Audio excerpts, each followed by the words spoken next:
মন মানে না 13ই ফেব্রুয়ারি আসছে, সবাই এখন গান শুনতে চায়, আমি বেশি ডিস্টার্ব করবো না। 13ই ফেব্রুয়ারি ছবি আসছে, মন মানে না সবাই যাবে তো?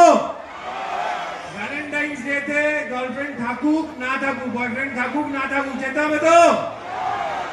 আমাদের ছবির একটা ডায়লগ আছে, ডায়লগটা হচ্ছে যে ভালোবাসলে বেশি ভাবতে নেই, আর বেশি ভাবলে ভালোবাসতে নেই।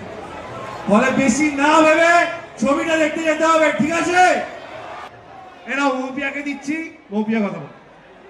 আমাদের ছবি মন মানে না একটা দুর্দান্ত প্রেমের ছবি, সবাই ভ্যালেন্টাইন্স ডেতে যাবেন, একদম যাবেন, যেতেই হবে সবাইকে। আর আরেকটা কথা, এখানে কারা কারা নিজেদেরকে সুন্দর মনে করো, কোন কোন ছেলেরা নিজেদেরকে সুন্দর